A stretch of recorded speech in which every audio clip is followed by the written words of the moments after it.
It was early morning, and the sun had not yet risen fully. A faint light touched the old cement floor as Nancy swept gently with a short broom. Her wrapper was tied firmly around her chest, and her feet were bare on the cold ground. The harmattan breeze touched her skin, but she didn't stop sweeping. This was her daily life. Before the birds began to sing, and before anyone else in the house opened their eyes, Nancy had already started working. She swept the compound, fetched water from the tap behind the building, and washed the dishes from the night before. Sometimes she hadn't even eaten anything herself. Chris's family house was large but old. It stood in the middle of a quiet street, painted in peeling cream and green. 4 rooms, 1 parlor, a small kitchen, and a corridor where chairs and basins stayed scattered. Chris, her husband, lived there with his mother, his 2 sisters, and Nancy. From the very first day Nancy entered that house, she had known she was not welcome. Chris's mother looked at her with cold eyes. His sisters whispered and laughed whenever she passed, and Chris, he had changed. The man who once held her hands and promised to protect her now barely noticed her. She had become a stranger in her own marriage. Nancy, his mother had said one morning, standing in the middle of the kitchen, "You must think we're fools. Sitting here, doing nothing while you laze around like a queen." Nancy had been bending by the pot, her hands covered in Gary flour. She looked up slowly. "Mama, I've been cooking since 5 o'clock, she said quietly. "The soup is almost ready." "Don't talk back at me," Mama snapped. "Useless girl. Just because my son married you doesn't mean you're anything." Nancy said nothing. She simply lowered her head and continued stirring the pot. Later that day, she washed clothes. 3 buckets full. 1 for Chris's clothes, 1 for Mama's, and the last one for the sisters. Her back ached, but no one offered to help. The girls sat on the corridor, scrolling through their phones and laughing loudly. Nancy watched them from the corner of her eye and continued scrubbing. They never saw her pain. They never cared. Chris came home in the evening, entered the house without a word, and didn't ask if she had eaten. He dropped his phone, changed his clothes, and went out again. Nancy stood at the doorway, watching him walk away. She didn't cry. She had cried too much in the past, and the tears had stopped answering her. As she returned inside to continue cleaning, her heart whispered one question: how did I end up here? But the answer never came, and somewhere deep inside her, a quiet voice said, this was only the beginning. Nancy sat quietly on the small mat by the corner of the room. The light bulb above her head flickered. The air inside was hot and heavy, filled with the smell of palm oil and soap. Her 2 daughters, Amanda and Lisa, lay on the mattress, sleeping peacefully. Their little hands clutched the edge of Nancy's old wrapper. She stared at them. For a moment the pain in her heart softened. They were the only reason she was still standing, the only light in a dark place, but even they were not spared. Chris's mother often called them names. Girls. Only girls, she would say, clapping her hands in mock disappointment, as if they are gold. One afternoon, when Nancy went to pick Amanda up from school, the teacher pulled her aside. "Madam Nancy," she said gently, "is everything okay at home?" Amanda told a classmate that her grandmother called her a mistake. Nancy's throat tightened. She forced a smile and said she must have misunderstood something. But deep down she knew Amanda had heard right. The words were real. The pain was real. Back at home, Nancy did everything. She cleaned the toilets, she scrubbed the floors, she served everyone food, sometimes without eating herself. And when her daughters asked why Auntie Juliet never helped, she would tell them, "She's busy." Even when they saw Juliet lying on the chair, pressing her phone all day, Chris never asked how she was coping. He never once said thank you. He hardly stayed at home. When he came in, he brought friends, sometimes women. He laughed loudly in the parlor, while Nancy stayed in the kitchen with tears in her eyes and fire in her hands. The day she tried to talk to him, he stared at her like a stranger. "What do you want me to do?" he asked coldly. "I just want a little respect," she whispered. "I want peace in this house." Chris chuckled and picked his car keys. "You're lucky I'm married. I don't owe you anything." His words stabbed her. That night she lay beside him on the same bed, but it felt like 100 miles separated them. He turned his back to her and slept like nothing mattered. Nancy stared at the ceiling, wide awake, listening to the ticking of the wall clock. Each tick reminded her that time was passing, but her pain remained. Every day felt the same, like walking through fire barefooted, smiling so no one would see the scars. The neighbors saw her and shook their heads. "That woman has suffered," one of them whispered to another. "If she had brothers, would she be living like this?" But Nancy never explained herself. She never told anyone about the estate company registered in her name, about the lands in her file cabinet, about the luxury cars hidden in another city. She wore plain clothes, walked humbly, and kept her head down. She had chosen this life because she wanted to be loved for who she was. But now she was beginning to wonder if she had made a mistake, a very big mistake. The sky was dark that evening. The wind carried the scent of rain, and the compound looked quiet, almost too quiet. Nancy stood beside the washing line, pinning the last of the children's clothes with her trembling fingers. Her back ached, her stomach grumbled. She hadn't eaten since morning. From the parlor she could hear laughter. Juliet and Anita were watching a movie. The generator hummed. Chris was out again. It had become a routine she never got used to. As she packed the empty basin, she turned and saw Mike, the gatekeeper, standing at the corner. He quickly looked away, but she had already seen the concern in his eyes. Mike had worked with the family for years. He was quiet, respectful, and did his job well. But in recent months, Nancy noticed the way he looked at her. Not with desire or pity, but with silent respect. She gave a small nod. He nodded back and returned to the gate. That was how their friendship began, with silence.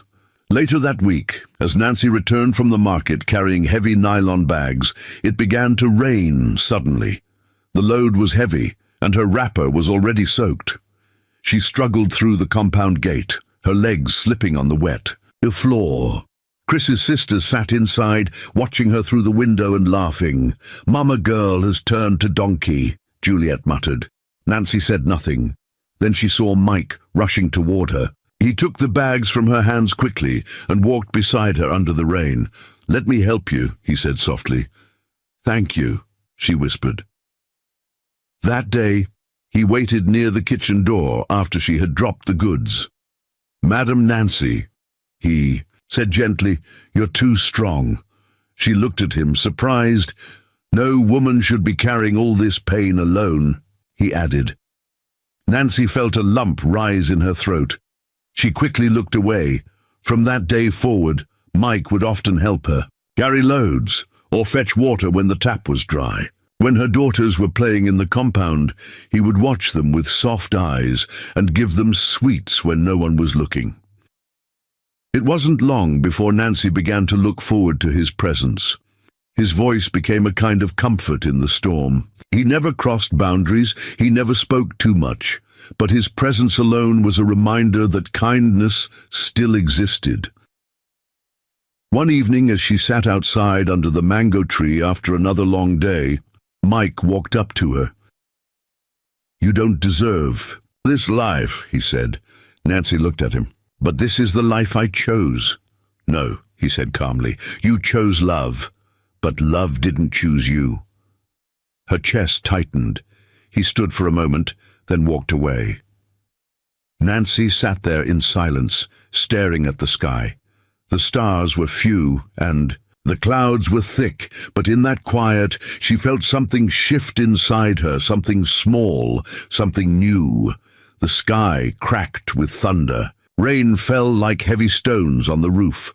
Inside the small kitchen, Nancy stood barefoot, stirring a pot of soup with one hand and wiping her eyes with the other. Amanda and Lisa were in the corner, huddled together on a stool. their eyes wide, with fear. It was one of those nights again. Chris had not returned home early, and that usually meant one thing: he was with another woman. Nancy didn't bother calling him anymore. She had learned not to ask questions. Questions brought insults. Questions brought slaps, but deep in her chest her heart still longed for something. A word, a glance, a sign that he still remembered the woman he once loved. A knock came at the gate. The girls jumped. Nancy wiped her hands and rushed to open the door. It was Chris, drunk. And beside him was a woman, tall, loud, with makeup smeared by the rain. They laughed as they staggered into the compound, ignoring Nancy as they passed. The woman held onto Chris like a trophy. Nancy stood in the rain, frozen. Her daughters watched from the doorway, confused. She followed them into the parlor. "Chris," she said softly, "not in front of the children, please." He turned and faced her. "Who are you to tell me what to do in my house?" His mother came out from her room. "What is going on here?" she asked, tying her wrapper around her chest. Nancy pointed at the woman. "This is wrong, Mama. I've endured enough." "Enough!" Mama shouted. "You've endured enough. We're the ones enduring you." Anita and Juliet joined. "You think you have power now? Because Mike is fetching water for you?" Nancy's heart dropped. "What are you saying?" she asked. Juliet stepped forward. "You and that gate man. Don't think we don't see you, whispering like lovebirds, disgracing our family." Nancy's lips trembled. "That's not true." Chris threw his bag on the ground. "I'm tired of this woman," he barked. "She has nothing to offer. No son, no name, no respect." Nancy's knees weakened. Amanda and Lisa ran to her, crying. "Mama!" they screamed, hugging her legs. Then the words came, words that would change everything. "Get out of my house!" Chris shouted. "Now!" Nancy stared at him, stunned. "Mama, say something," she begged. Mama folded her arms. "He's the head of the house. If he says go, then go." The children wailed. Nancy gathered them in her arms, shaking with fear and cold. She stepped outside into the rain. No slippers, no bag, no umbrella, just pain. The gate was locked. She knocked weakly. "Mike!" It was only a whisper, but he heard. He opened the gate, shocked to see her like that. "Madam Nancy." "What happened?" She didn't answer. He looked at the crying children and stepped aside. "Come in," he said, leading them into his small room. He gave them dry clothes. He lit a small lamp. He made hot tea. And that night, Nancy cried like never before. But not just from pain, from the kindness she never knew she needed. The room was small, barely enough to hold a bed and a stool. Yet to Nancy and her daughters, it felt like shelter. A safe place, even if, just for a moment. Mike gave them space. He didn't ask questions. He didn't stare too long. He simply brought a blanket, folded it neatly, and placed it at the edge of the bed. Amanda and Lisa slept close to their mother, their tiny fingers curled tightly into her wrapper. The room was quiet, save for the soft hiss of rain outside and the occasional thunder rumbling in the distance. Nancy sat up, watching them sleep. Her eyes were dry now, the tears had finished, but the pain remained, deep, settled heavy in her chest. Everything she had tried to build with love had scattered like ashes. She remembered the day she first met Chris. He was gentle then. Or maybe she had just wanted to see only the good in him. He had called her special. He had said she was lucky he saw something in her.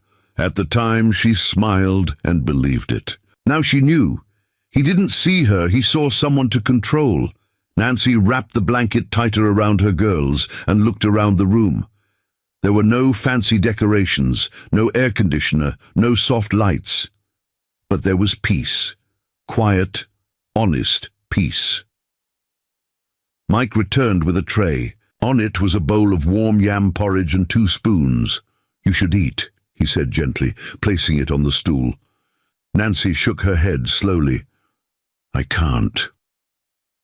"For them," he said, glancing at the children. She nodded and whispered, Thank you? He didn't speak again, just gave her one small nod and returned to sit outside under the little canopy near the gate. He stayed there all night, guarding them.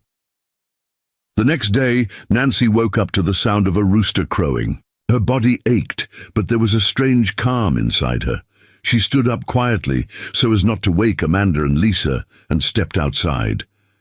Mike was still sitting at his post, his eyes half closed from sleep. "Good morning," she said softly.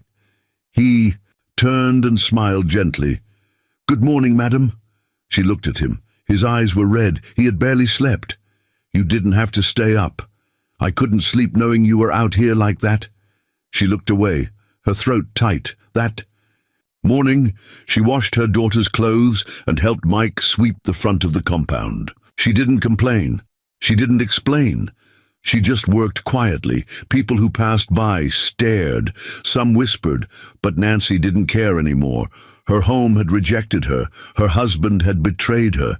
But in the middle of the storm, someone had opened a door, offered a dry blanket, a bowl of food, and respect.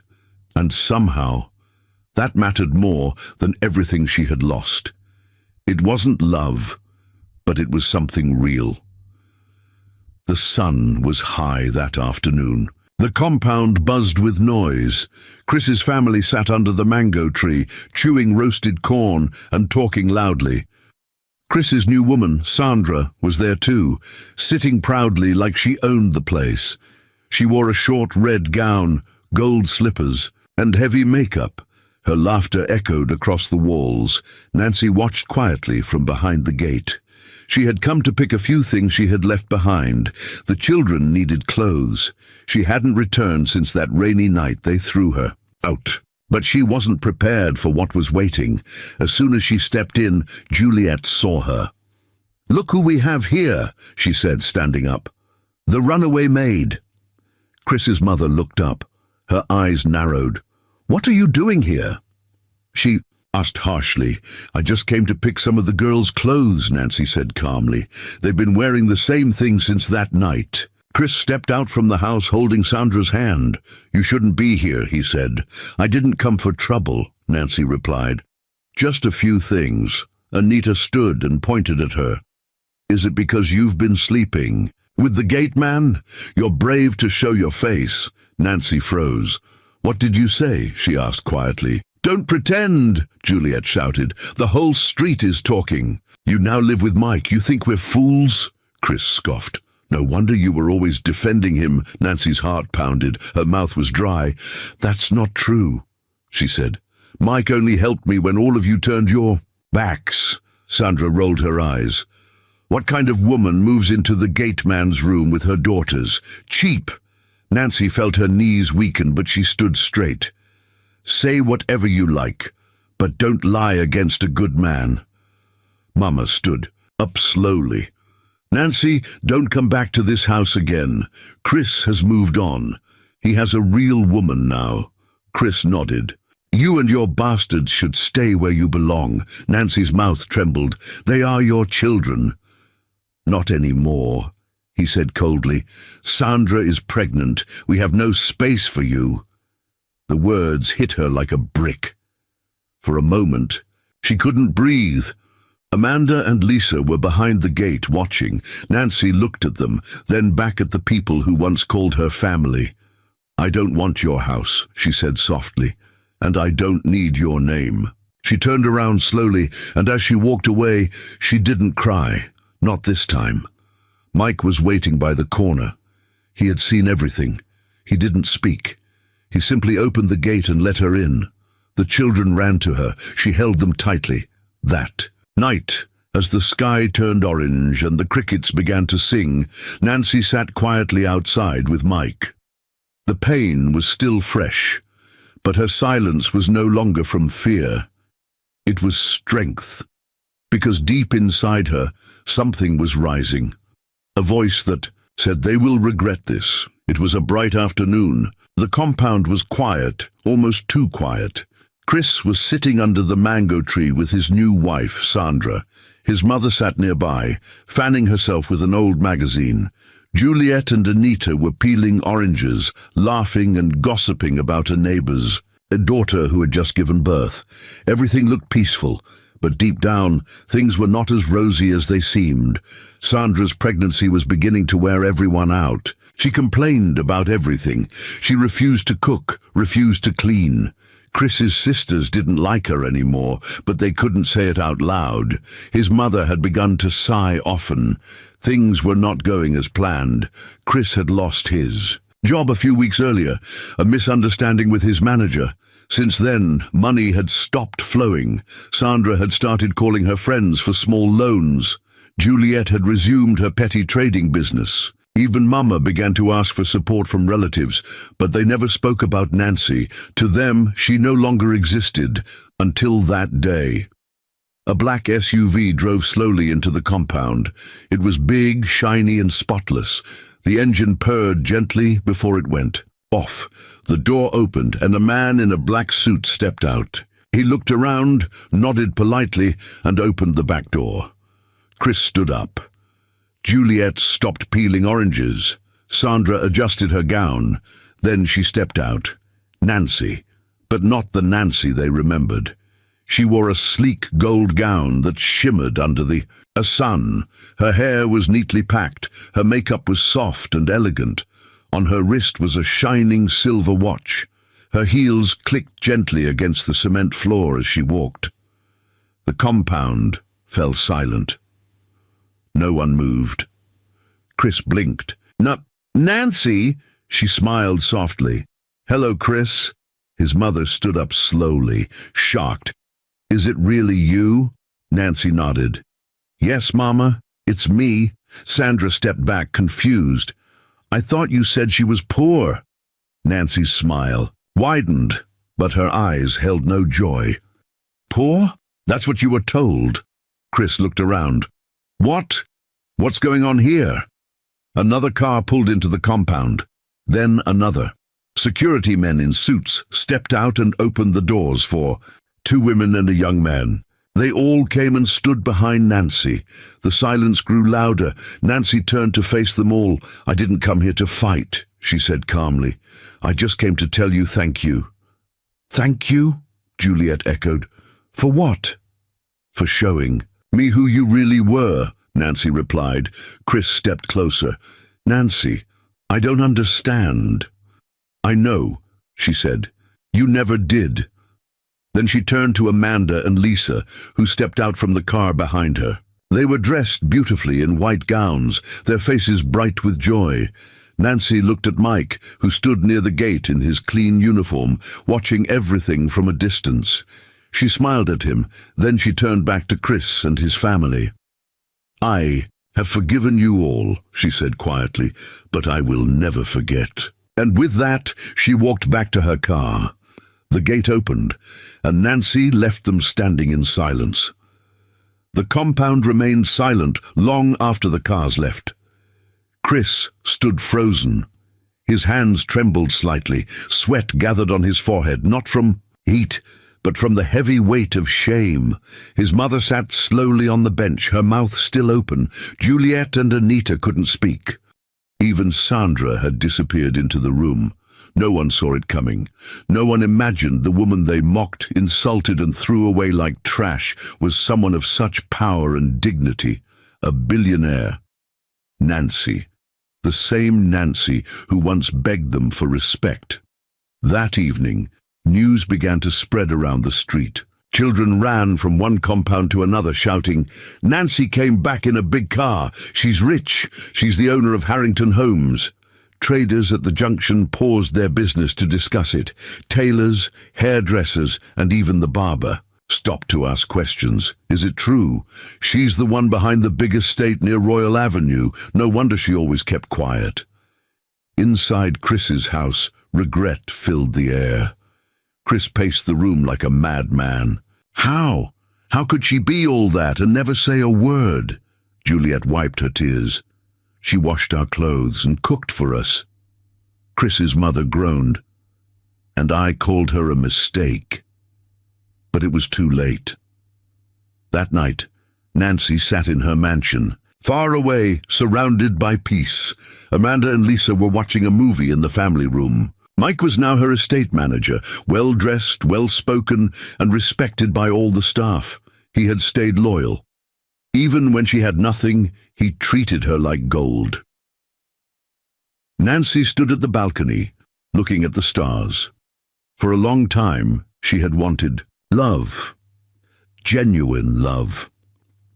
That was why she had hidden her wealth. She had entered a marriage hoping to be valued for who she was. But what she received was humiliation. Still, she had gained something greater. Wisdom, strength, peace, and a man who saw her worth. Not because of what she had, but because of who she was. Mike joined her on the balcony, a gentle breeze brushing his shirt. "They will come," he said quietly. Nancy nodded. "Let them. They'll meet the gate." And they did. 2 days later, Chris's mother arrived at the gate with Chris and Juliet. They didn't come with insults this time. They came with tears and long faces. "Please," Mama said, knocking. "We didn't know. Forgive us." But Mike stood firm. "Madam Nancy is not receiving visitors today." Chris fell to his knees. "Tell her I'm sorry. Tell her I still love her." Mike looked at him. "Now you remember love." They were turned away, and as the gate closed slowly behind them, the world saw a woman who had once been broken, now standing tall, honored and free, because life had taught them all a lesson: never judge the quiet ones, for in silence sometimes there lives a queen.